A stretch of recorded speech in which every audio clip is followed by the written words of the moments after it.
Sir আজ কিন্তু আমি পড়বো না। কোন খুশিতে পড়বে না? আজকে আমার আম্মু বাসায় নেই, আজ আমি স্বাধীন, এই খুশিতে আজ আমি পড়বো না। আমি তাহলে উঠি। না না স্যার, নিতু আপু বলেছে আপনার সাথে গুরুত্বপূর্ণ কথা বলবে, আপনি বসেন। কেয়া বললো আপনি আমার সাথে কি নাকি গুরুত্বপূর্ণ কথা বলবেন, আমি তো শুনে অবাক হলাম। অবাক হলেন কেন? আমার সাথে আসলে কেউ তেমন কোনো গুরুত্বপূর্ণ আলোচনা মানে শেয়ার করে না। আমার পরিচিত যারা আছে তাদের সবার ধারণা আমার মানুষ ওজন কম, মানে আমি একটু হালকা টাইপের মানুষ। আপনার সম্পর্কে আমার এমন ধারণা, তবে আপনি মানুষ ভালো। কিভাবে বোঝেন? গত 6 মাস আমি আপনাকে পর্যবেক্ষণ করেছি। আপনি কোথায় ফেসবুকে কি পোস্ট করছেন আমি সব লক্ষ্য করছি। কার পোস্টে কি রেট দিয়েছেন, কি কমেন্ট করেছেন আমি সব দেখেছি। যদিও আপনি মানুষের পোস্টে খুব বেশিটা কমেন্ট করেন না। হ্যাঁ, কথা ঠিক। আমি আসলে অতটা ফেসবুকে অ্যাক্টিভ না। আপনি আমাকে পর্যবেক্ষণ কেন করছেন? তার আগে আপনি আমাকে বলুন আমার সম্পর্কে আপনি কি জানেন। তেমন কিছু জানি না, মানে আচ্ছা আমি দেখতে কেমন? সব মেয়েই তো দেখতে সুন্দর। আমি দুনিয়ার সব মেয়ের কথা জিজ্ঞেস করি নাই, আমি জিজ্ঞেস করেছি আমি দেখতে কেমন। আপনি দেখতে সুন্দর। কবিদের মতো উপমা দিয়ে বলতে হবে। আপনি দেখতে ইলিশ মাছের মতো সুন্দর। ইলিশ মাছের মতো? আমি জানতাম আপনাকে এই প্রশ্ন করলে আমি এরকম একটা অদ্ভুত উত্তরই পাবো। আচ্ছা আপনি কি আমাকে পছন্দ করেন? জি, পছন্দ করি। আমাকে আপনার ভালো লাগে? জি, ভালো লাগে। ভালোবাসেন আমাকে? মানে আপনাকে না বললাম এত মানে করবেন না, আপনি আমাকে নির্ভয়ে বলতে পারেন আমাকে ভালোবাসেন। বাসে তাহলে এতদিন বলেননি কেন? ভয় এখন ভয় লাগছে না? না। কেন? আপনি মাত্র বলে নির্ভয় বলতে। ওরে আমার বীর পুরুষ, আপনাকে যেদিন আমি প্রথম দেখেছি ওদিন আমার ভালো লেগেছে। ঠিক আছে, তাহলে কাল সকাল 11টায় পার্কের সামনে আসতে পারবেন? পারবো। খালু ডাকতেছে, খালু উঠেন তাড়াতাড়ি। কি বলিস? হিটলার আজকে অফিসে নেই? না, খালুর শরীরটা নাকি ভালো না, দেখে বাসায় আছে। বাবা তুমি ঘুম থেকে উঠে দাঁত ব্রাশ করেছো, মুখ ধুয়েছো? না, দেখে সাথে উঠে চলে আসছে। অপরাধটা। মুখ দিয়ে বাজারে যাও, দেখে শুনে বাজার করবে, মাছ যেন পচা না হয়। ঠিক আছে।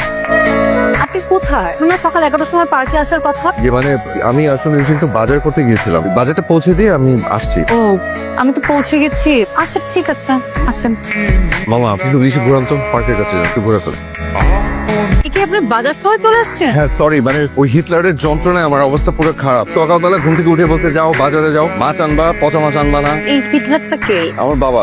ছি, মুরবুদ্দিন এভাবে মজা করতে হয় না। না না, মজা করছেন না, সিরিয়াসলি। মানে উনি কিন্তু একদম হিটলার। আপনি চেনেন না তো, মিসটা বুঝবেন, একদম হিটলার। কি জন্য একটা গুরুত্বপূর্ণ কথা বলবেন বলছিলেন, তো তাড়াতাড়ি বলে ভালো। মানে আমার ব্যাগের মধ্যে মাছ তো আবার পচে যাবে। এখন আর বলে লাভ নেই। ভেবেছিলাম আজকে সারাদিন আপনার সাথে রিক্সায় ঘুরবো আর কিছু কথা বলবো, কিন্তু এখন আর সেটা সম্ভব হচ্ছে না। আপনার তো মাছ পচে যাবে।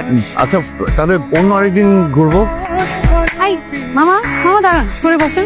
শুনুন, আমি তো বাসায় যাবো, আপনি কোথায় যাবেন? হয়নি, আমি আপনার বাসা চিনি। আপনি যাওয়ার পথেই আমি নেমে যাবো। আমি সাধারণত শাড়ি পরি না, আজকে আমি আপনার জন্য শাড়ি পরেছি। অথচ আপনি বললেনই না আমাকে কেমন লাগছে। কিছু বলেন। সুন্দর লাগছে। এভাবে বলতে হবে না। আপনাকে নীল শাড়িতে গাছের ঝুলন্ত নীল বেগুনের মতো লাগছে। কালকে বললা ইলিশ, আজকে বললা বেগ। তোমার সব উপমায় কি এই মাছ তরকারির সাথে জড়িত? হ্যালো, আজগুলো কি ভালো আছে নাকি পচে গেছে? জানি না। আপনি এখন কোথায়? কেন মিস করছো? জানো আজকে না আমার মনটা অনেক ভালো। জিজ্ঞেস করো কেন? কেন? কারণ আজ আমার জন্মদিন। বাবা মা মারা যাওয়ার পর গত 10 বছর আমি আমার জন্মদিন পালন করি। সারাদিন রুমে বসে থাকতাম। এই প্রথম আমি আমার রুম থেকে বের হয়ে তোমার সাথে পড়ে দিই কাটাবো বলে শিখতে চাই। সারাদিন ঘুরতে না পারলে যতটুকু ঘুরেছি ততটুকুই আমি ফিস। আজ আপনার জন্মদিন, এই কথাটা আগে বলেননি কেন? কেন বলে কি করতে? একটা রুই মাছ গিফট করতে? এই তো দেখে থাকা কাঁদছো কেন? আমার এক জন্মদিনে আমার বাবা আমাদের নিয়ে ঘুরতে বের হয়। ফেরার পথে আমাদের গাড়িটা অ্যাক্সিডেন্ট করে। আমার মা ওখানেই মারা যায়। আমার বাবা হাসপাতালে 7 দিন মৃত্যুর সাথে যুদ্ধ করে তারপর মারা যায়। বাবা মারা যাওয়ার আগে আমার হাত ধরে বলেছিল, আমি তোর আজকে জন্মদিনটা নষ্ট করে ফেললাম। দেখবি তোর জীবনে এমন একজন আসুক যে প্রত্যেকটা জন্মদিন অনেক আদর করে ভালোবেসে পালন করবে। আমার মনে হচ্ছে আমার বাবার দোয়া কবুল হয়েছে।